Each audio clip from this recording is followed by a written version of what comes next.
నమస్తే అండి, నేను రజా. ఏబిఎన్ ఆర్కే గారి వీకెండ్ కామెంట్ బై ఆర్కే చూసారా? ఏకి పారేశారు నందమూరి బాలయ్య బాబు గారు. నేను ఎక్స్పెక్ట్ చేయాల ఆ రేంజ్ లో ఏకి పారేస్తారు. పవన్ కళ్యాణ్ గారికి ఈగో హట్ అయిందా? పవన్ కళ్యాణ్ గారి వల్ల దీని కారణంగానే చంద్రబాబు నాయుడు గారు పవన్ కళ్యాణ్ గారి దగ్గరికి వెళ్ళి కలవాల్సి వచ్చిందా? అసలు రాష్ట్రంలో ఏం జరుగుతుంది? ఒక్క బాలయ్య బాబు కామెంట్స్ రాష్ట్ర రాజకీయాల్లో కులాల మధ్య ఏ స్థాయిలో ఒక విధ్వంసాన్ని సృష్టించినాయో ఏకి పారేశారు అన్నమాట. బేసిక్ గా మనం కూడా ఆ స్థాయిలో మాట్లాడలేదు. జనసేన పార్టీ తరపున కొంచెం వాయిస్ వినిపించేటటువంటి వ్యక్తులు కావచ్చు, లేదంటే టీడీపీ తరపున కొంచెం వాయిస్ వినిపించేటువంటి వ్యక్తులు కావచ్చు, కొంతమేరే మాట్లాడడం జరిగింది. ఇది కరెక్ట్ కాదేమో అండి, ఇలా మాట్లాడడం ఎంతవరకు సమంజసం అని చెప్పిన నేపథ్యం, మెగా అభిమానులు బయటకు రావడం, కేసులు పెడతారనడం, ఇవన్నీ కూడా మనం చూసి. అయితే ఇప్పుడు బాలయ్య బాబు గారు మాట్లాడేటువంటి మాటల్ని ఏబిఎన్ రాధాకృష్ణ గారే ఆ రేంజ్ లో చెలగేశారంటే నాకైతే ఆశ్చర్యం వేసింది. ఎలా అంటే ఇది గాలితో పోయేదాన్ని ఎక్కడ తగిలించుకోవడం అంటారు కదా, ఆ మాదిరి అనమాట. నెత్తిని పెట్టుకోవడం అంట, అది పరిస్థితి. ఆ రేంజ్ లో ఏకి పారేయడం జరిగింది.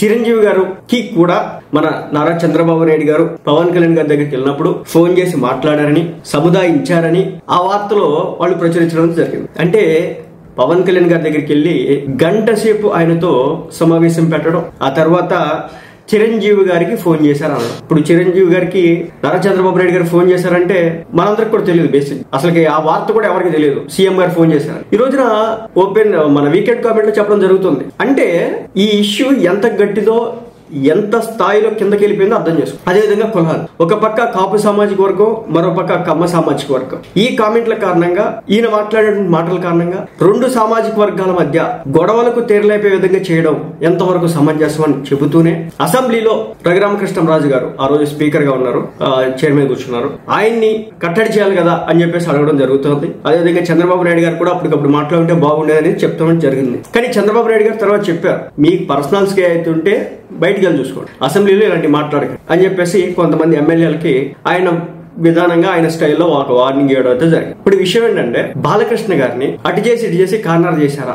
ఎస్, కార్నరే చేశారు. నందమూరి అభిమాన గణం మాత్రం ఆయన ఒక ఇంత వెనకేసుకొచ్చినప్పటికీ కూడా కూటమి కార్యకర్తల మధ్య ఒక రకమైన భావోద్వేగపూరితమైన వాతావరణం నెలకొన్న నేపథ్యంలో చంద్రబాబు నాయుడు గారు వెళ్ళి దీన్ని సముదాయించి కంట్రోల్ చేసే ప్రయత్నం చేసిన నేపథ్యం, ఇది మర్చిపోతున్నాం అనుకున్న టైంలో ఏబిఎన్ ఆర్కే గారు వాయించి పడేశారు. అంటే బేసిక్ గా మనందరూ కూడా తెలిసిందే, ఏబిఎన్ టీడీపీ పార్టీకి సంబంధించి ఏ విధంగా మాట్లాడుతుందో అలాంటి వాయిస్ కూడా ఈ రోజున బాలకృష్ణ గారిని ఏకిపారేసిందంటే నాకు ఒక ఇంత ఆశ్చర్యంగా అయితే ఉంది. అంటే ఇక్కడ ఇంకో విషయం కూడా వాళ్ళు చెప్తున్నారు. బేసిక్ గా బాలకృష్ణ గారు ఆ రోజు సైకో కొడుకు అని చెప్పేసి జగన్మోహన్ రెడ్డి గారిని అన్నాడు. జగన్మోహన్ రెడ్డి గారు స్వతహాగా బాలకృష్ణ గారికి అభిమాని, ఇంకొకప్పుడు ఫ్యాండమ్ కి సంబంధించినటువంటి అధ్యక్షుడు కూడా పనిచేస్తున్నాడు. అలాంటి వ్యక్తిని ఈ విధంగా అనడంతో దగ్గర నుంచి మొదలు పెడితే, ఏదైతే బాలకృష్ణ గారు కాల్పులకి సంబంధించినటువంటి వివాదం అక్కడ జరిగిందో దానిలో మన వైఎస్ రాజశేఖర రెడ్డి గారు ఏ విధంగా కాపాడారు అనేది కూడా తీసుకురావడం జరిగింది. ఈ కాల్పుల వివాదం ఇప్పుడు ఉన్నటువంటి చాలా మంది యువతకి తెలియకపోవచ్చు, ఆ రోజులు ఏదో జరిగిపోయింది.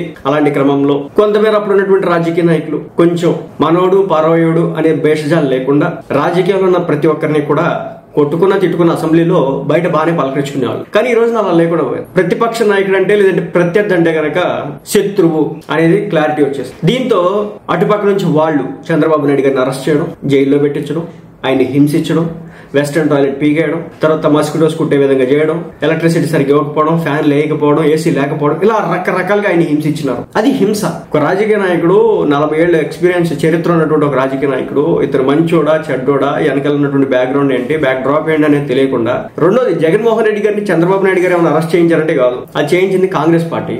అలాంటిది జగన్మోహన్ రెడ్డి గారు పర్సనల్ గా తీసుకొని చేసినటువంటి అటాక్ ఏదైతే ఉందో మన చంద్రబాబు నాయుడు గారి మీద, ఆనాడు రాజశేఖర రెడ్డి గారు దొరికాడు కదని చెప్పేసి బాలకృష్ణ గారిని ఆ పని చేయలేదన్నట్లుగా వ్యాఖ్యానించడం జరిగింది. అంటే రాష్ట్ర రాజకీయాల్లో కొన్ని మాటలు, కొంతమంది వ్యక్తుల కారణంగా ఎలాంటి స్థితిలోకి రాజకీయాలు పోతున్నాయి, కూటమి ఆల్మోస్ట్ కూలబోతుంది అనే విధంగా అయితే ఈ రోజున ఆ వీకెండ్ కామెంట్ అయితే నాకు అనిపించింది. ఎందుకంటే పవన్ కళ్యాణ్ గారి దగ్గరికి చంద్రబాబు నాయుడు గారు హుటాహుటిని వెళ్ళారంటే అర్థం చేసుకో. పవన్ కళ్యాణ్ గారిని 100 తిట్టినా పెద్ద పట్టించుకోడు, విమర్శించినా పెద్ద వదిలేస్తాడు, పవన్ అని. కానీ తన కుటుంబ సభ్యులను విమర్శిస్తే ఏ మాత్రం కూడా ఉపేక్షించేటటువంటి వ్యక్తి అయితే కాదు. దీంతో చిరంజీవి గారికే ఇది గట్టిగా తగిలింది కాబట్టి, దీన్ని కంట్రోల్ చేయకపోతే కనుక ఇది పెను విధ్వంసానికి దారి తీస్తుంది కాబట్టి, బాలయ్య బాబు గారా వెళ్ళి క్షమాపణ చెప్పండి, సారీ చెప్పండి, ఇలాంటి అడిగితే చెప్పే రకం కాదు ఆయన చాలా ముక్కుసూటిగా ఉంటాడు, తను అనుకున్నది మాట్లాడతాడు, అసలుకి మైండ్ లో పెట్టుకొని బయట నోటితో ఒకటి మాట్లాడాలని చేయడు, అట్లీస్ట్ నటించను కూడా నటించడు, సినిమాలో నటిస్తాడు అంతే, బయట నటించడు. దీంతో ఏమైతుందంటే ఈ ఫిల్టర్ లేని తనం ఏదైతే ఉంటుందో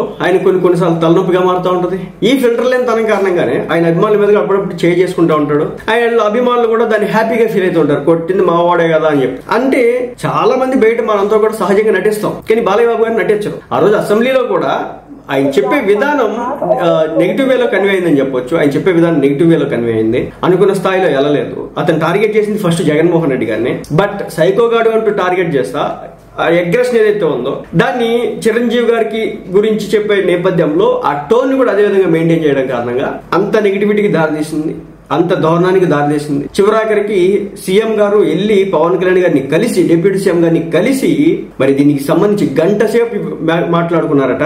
ఏం మాట్లాడారైతే బయటకు రాలేదు, గంట సేపు అయితే మాట్లాడుకున్నారు. అదే పరిస్థితి ఒకటి. ఇలాగే రాయపాటి అరుణ్ గారు కూడా కొంచెం పాజిటివ్ నోట్ లో బాలకృష్ణ గారు అన్నదానికి సంబంధించి మాట్లాడేది జరిగింది. ఆయన ఏదో మాట్లాడినాడు జగన్మోహన్ రెడ్డి గారి గురించి, దాన్ని అటు తిప్పి చిరంజీవి గారికి ఆపాదించే ప్రయత్నం చేశారన్న నేపథ్యంలో ఇటు జనసేన పార్టీ కార్యకర్తల దగ్గర నుంచి కూడా ఆమెపై తీవ్ర స్థాయిలో మండిపాటు రావడం అయితే జరిగింది. అంటే అదేమో ఆయన వెనకేసుకు రాలేదు, బట్ చెప్పింది ఇక్కడ జగన్మోహన్ రెడ్డి గారిని ఆయన టార్గెట్ చేసినాడంటే వీళ్ళు క్యాడర్ అంతా కూడా గట్టిగా ఆమె మీద కామెంట్లు చేయడం జరిగింది అనమాట. దీంతో సొంత పార్టీకి సంబంధించిన నాయకులు దీన్ని ఫుల్ స్టాప్ పెడదాం, దీన్ని కంట్రోల్ చేద్దామంటే వర్కౌట్ కాని పరిస్థితి. చివరాఖరికి ఏబిఎన్ రాధాకృష్ణ గారు బయటకు వచ్చి ఓ రేంజ్ లో అదో రకమైన టోన్ తో ఒక విధ్వంసకరమైన వీడియో వదిలాడు అనమాట. సో ఇది దారితీస్తుంది చూడాలి. ముఖ్యంగా ఇది క్లియర్ గా చెప్పినాడు ఏబిఎన్ రాధాకృష్ణ గారు, మీరు కూటమి కూల్చుతానంటే మేము కూడా సిద్ధంగా లేము, ఇలాంటి మాటలు మీకు ఏదైనా ఉంటే కనుక మనసులో పెట్టుకోండి, బయటికి చెప్పొద్దు అనేది ఎంటైర్ ఆ ఎపిసోడ్ యొక్క ఉద్దేశంగా అయితే నాకైతే కనిపించింది చాలా రోజుల తర్వాత. అంటే బేసిక్ గా తప్పు మనోడు చేస్తే కనుక దాన్ని సపోర్ట్ చేసుకోవడం, ఎదుటోడు చేస్తే కనుక ఏకి పారేయడం బేసిక్ గా చేసేటటువంటి పని. కానీ ఈ రోజున తప్పు మనోడు చేస్తే మనోడిని ఏకేద్దాం, డ్యామేజ్ అట్లీస్ట్ కంట్రోల్ అవుతుంది అనే ఒక స్ట్రాటజీ అయితే ఉందన్నమాట.